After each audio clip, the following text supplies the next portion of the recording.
Guys नमस्कार सम्पूर्णले भन्न चाहन्छु आजको भिडियोमा के भन्नु गाइजहरु हैन हाम्रो सानो नुनु मन्नुको हिजो चाहिँ हाम्रो के भन्छ नर्नी बनाएको गाइजहरु हैन सबै हाम्रो आफन्त जति छ सबलाई बोलाएको थियो हैन कति छ त आए हैन कति त आएनन् हैन हाम्रो सानो मेरो छोरीलाई हेर्नलाई गाइजहरु हैन मुलनबाट मामा आउनुभएको थियो र मलाई सबै आउनुभएको थियो हैन अहिले चाहिँ बाबाले चाहिँ टीका थाप्नुहुन्छ हैन मलाई बोलाउनु भयो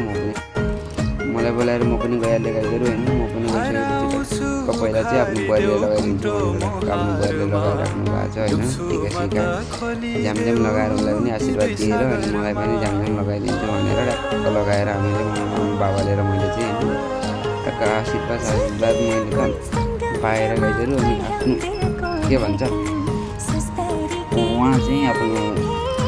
दोस्तारी भन्छ के भन्छन् अब उनको दोस्तै छन् हैन दोस्तै हुन्न अब के गाइजहरु हम त बुझ्दैनौँ हैन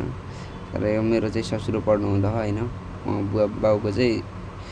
उ पढ्नुहुन्छ अरे के पढ्नुहुन्छ भन्न लाग्नु भएको थियो हैन अनि मामा आउनुभयो मामाले के गरिराख्नु भएको छ हेरौँ है त गाइस अनि मामाले अनि ससुरा बाबुको पनि त्यो चट्ट झ्यामझ्याम लगाएर आशीर्वाद पाएर अनि मामाले बाबु सानो नुनु मन्नुलाई लगाउँछु भनेर चाहिँ अब लगाउन लाग्नु भएको थियो हैन लगाएर ढक्कै हैन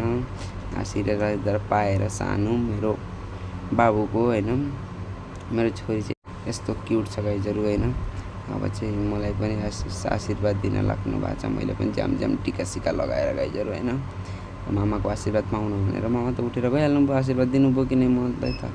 आशीर्वाद दिनुभएको खै के हो भएको फेरि बहिनीले त उठेर गइहाल्यो फेरि अङ्कल आउनु भएको रहेछ अङ्कलले पनि ढक्क लगाउनु भयो यति भन्दै गाइजहरु हैन बिदा पाऊँ भन्न चाहन्छु हैन बाइ बाइ गाइजहरु मेरो यस्तै भिडियो हेर्न लागि हजुरले हैन मलाई युट्युबमा सब्स्क्राइब गरिदिनु गाइजहरु हैन सबैलाई माया छ गाइजहरु बाइ बाइ।